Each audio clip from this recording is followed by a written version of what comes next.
Good afternoon, everyone. Welcome to Golf America's Instagram Live. So happy to have you all here. We are in the month of March. I'm pretty excited that this is the week of the players here at Jacksonville, and it's a great moment to really enjoy the game of golf. It's really like the fifth major. It's everybody's favorite. So we're really anxious to get going with that tournament this week. Just 1 minute, please. Okay. So today we have with us our friend Lukas Peric from Chile. Seventh edition of the Astara Chile Classic presented by Scotiabank. Wonderful, wonderful. So listen, we have an audience that probably not all of them know about the Astara Golf Classic. So why don't we start a little bit about the history? When did it get started? And a little bit, how has it evolved to be the golf tournament that it is today? Perfect. The Astara Chile Classic presented by Scotiabank is a Corn Ferry Tour event, the sixth event of the season, the last of the South American or Latin American swing. Okay. And it started in 2012. We organized the first four editions, 2012 to 2015, Okay. and now we are on a second stage because we got the tournament back on 2023. So we have organized 2024, 2025 event, and we have the 2026, so the eighth edition as the last edition of our contract with the PGA Tour and the main sponsors. Excellent, excellent. So when you originally started on 2012, tell us a little bit, how many players were there? Where did you play? A little bit, how has this grown through these years that you've had it? The tournament has always been in Santiago, the capital, the main city of Chile. Our club for the sixth of the seventh editions have been the Prince of Wales Country Club. Okay. Here in a neighborhood that it is called La Reina in Santiago de Chile, in the middle of the city. That's one of the important things the players and the PGA Tour like to play on a traditional event that this year is its 100-year anniversary. Right. So I want to congratulate them also for that, and we are very happy to have them as a partner. So as I said, 6 of the 7th editions have been playing here.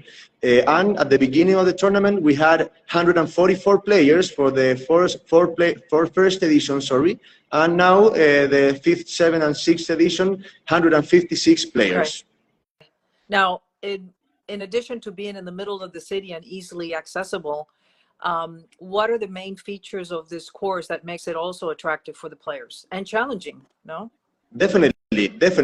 This year we are very happy because we made a lot of improvements on the golf course. Players were really happy because until last year it was 6,900 and something yards with a par 72. And for this year, we made very good challenging changes, and it's a par 71, 7,100 and something yards. So 200 yards additional than last year's. So 6 changes, in 6 different holes that definitely made it more challenging than the years before. So it was a big surprise for the players that came for second or third or more times. And it was very, very welcome with the PGA Tour agronomy, all the competition area, and of course the players. And how did the players react to it? I mean, did those changes have an effect on how they were able to complete their 18 holes? Definitely a positive effect. It was more challenging for them, as I said, more long, but also with changes, because now you had the first heat, the first thing was different, and you have like different trees that now are obstacles that they weren't in the past. Also with bunkers, like it was a completely different strategy to go and compete with the golf course. So it was really good, really challenging. The champion ended with under 19. Last year it was under 17, but as an average, the scores were lower. So more tougher for the guys that compete this year. Excellent. Tell us a little bit about the weather, the height, where does this affect your golfers? And let me see about the work that is done on the course in itself. How far in advance do you close it to get prepared for this tournament?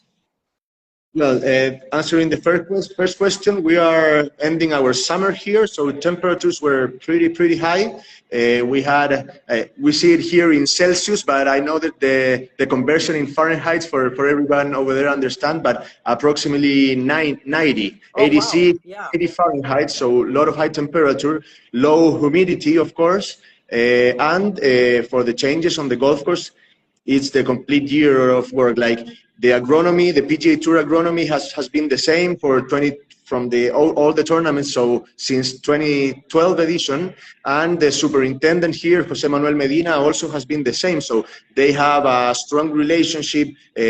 Mark Johnson, that is the PGA Tour agronomist, travels to Chile 3-4 times a year, and the communication is monthly. So the improvements, the different, like having a longer golf course and everything, it's a yearly work that they've done together. And as I said, it had very good results, and the players and the tour were pretty happy. So we are very good with that, very happy with that, and it makes our tournament evolve and get better year through year. So it was a great improvement for this Right. tournament.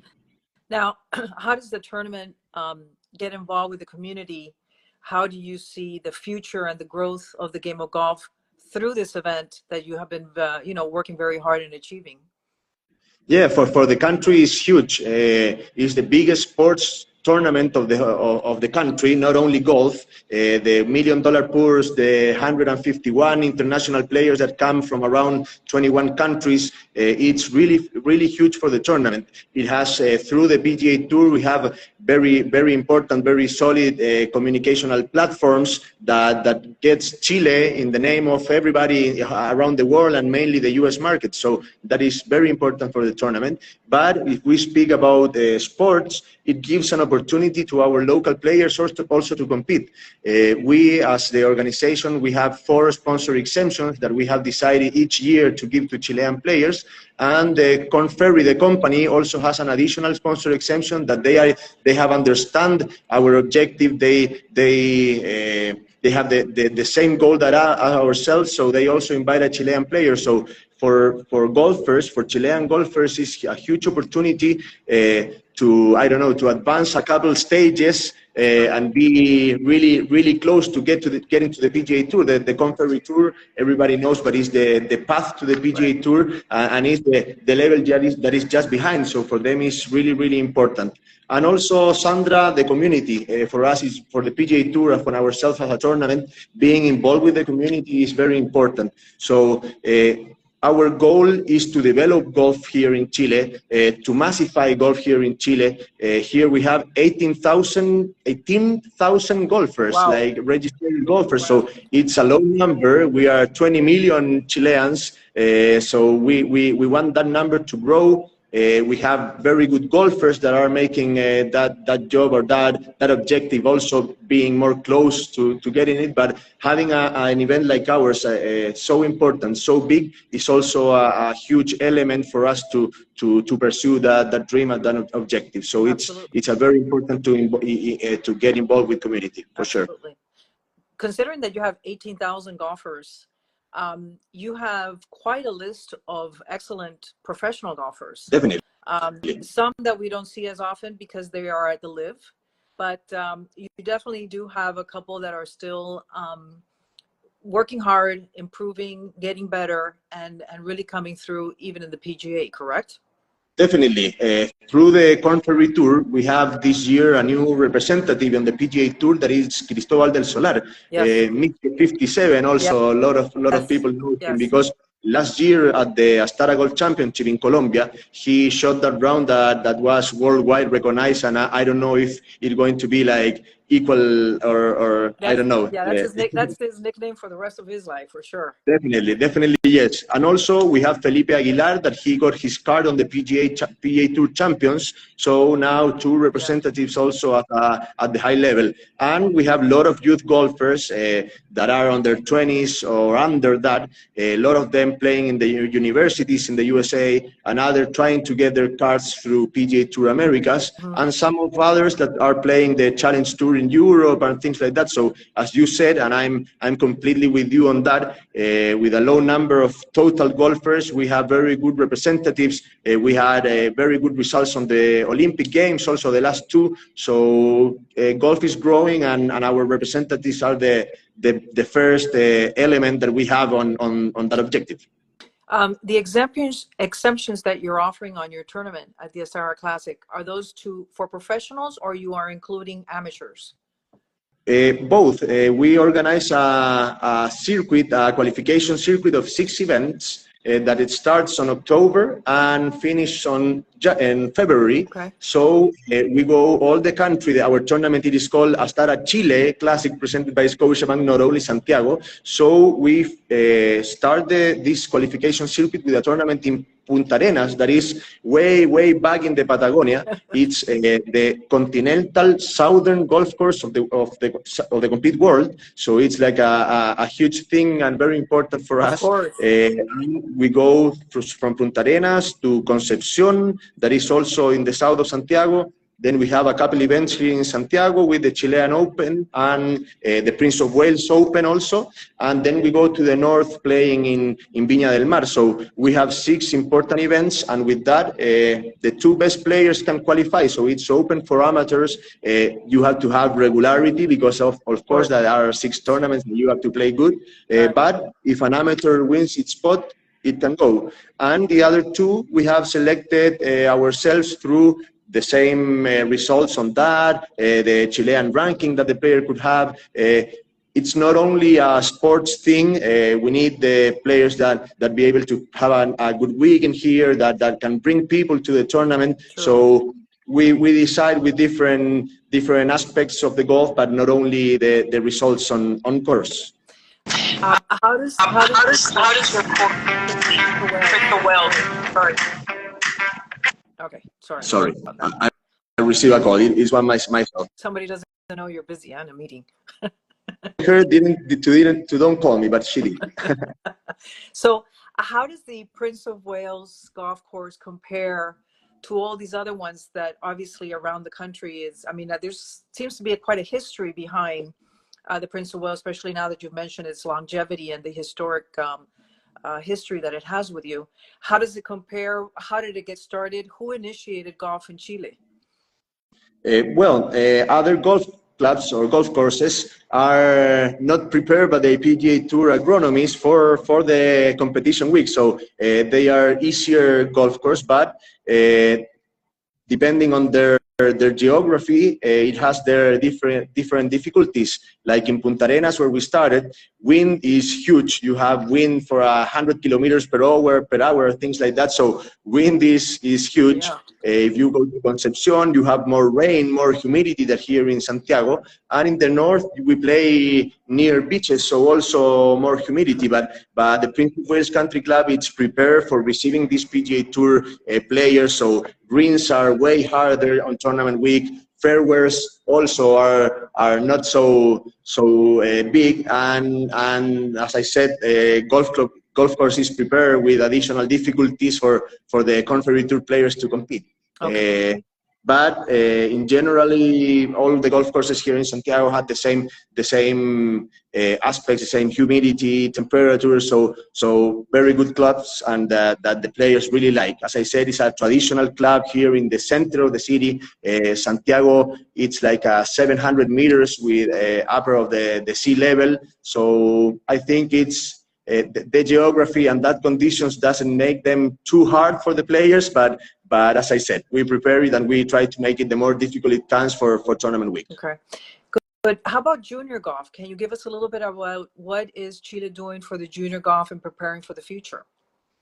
Of course, that the Golf Federation has their junior circuit, Golf Action, but also other very important circuits and brands have emerged. Now you have Elite Golf, that also is a very good circuit that also makes for players, for young players. So the idea is for them to have tournaments all the year to compete with each other, traveling to South American tournaments, international tournaments, because that's what they need to compete. And also we have this big tournament, and we invite all the golf academies, we invite schools, we organize a youth clinic with the players. This year we had very good players. I don't know if you heard the story of Giuseppe Puebla, but Giuseppe is a youngster, an American youngster. He's 16 years old, sorry, and he earned his spot to the tournament through the qualification that it was organized in Florida.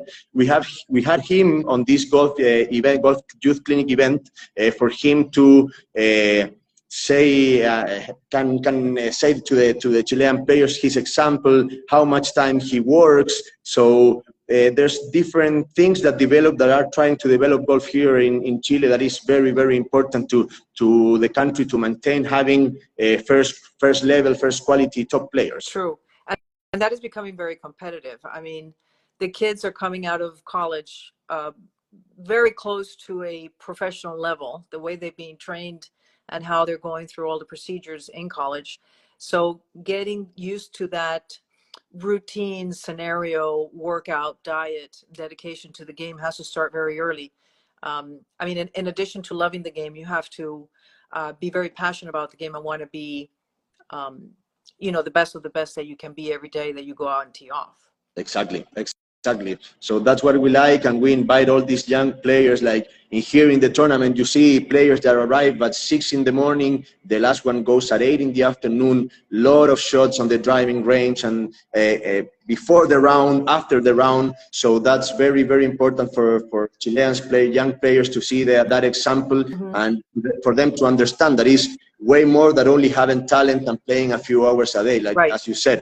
You have to be disciplined, determined, you have to eat well, you have to train well, you have to concentrate, a lot of things that all of these will make you a good player. So I'm completely with you on that. Yeah.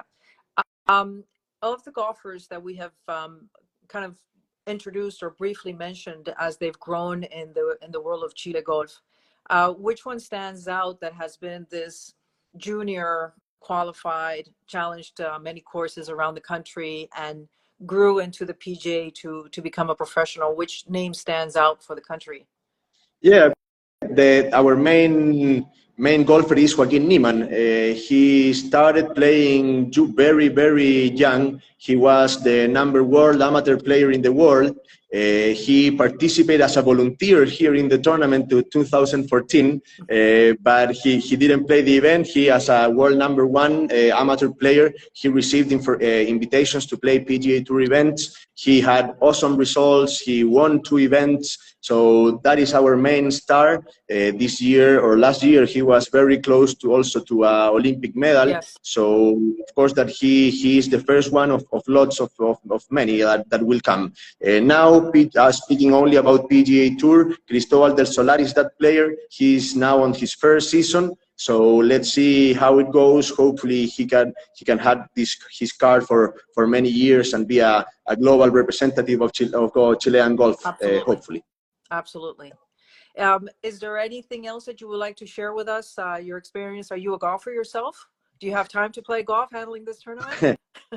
I can hit the ball, but I don't call myself a golfer. I hit it like, I don't know, once each 3 or 4 months. So my coach is not so proud of me, but he understands that I have a lot of things to do, mainly through spring and summertime organizing this event. But it's a doubt I have with myself. So hopefully on our next conversation, I can say that I'm improved. There you go.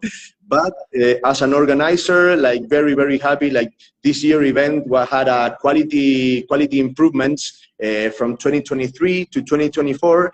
We were recognized on the PGA Tour and on the Confederate Tour as the tournament that had most improvement of the whole circuit. And this year, like we had really, really quality, as I said, improvements. We are very happy and very proud of that. Like the golf course that we have spoken, but also the players' amenity, the dining room, the player lounge, like rest area, all our setup. Like we made a huge hospitality tent on the green of number 18.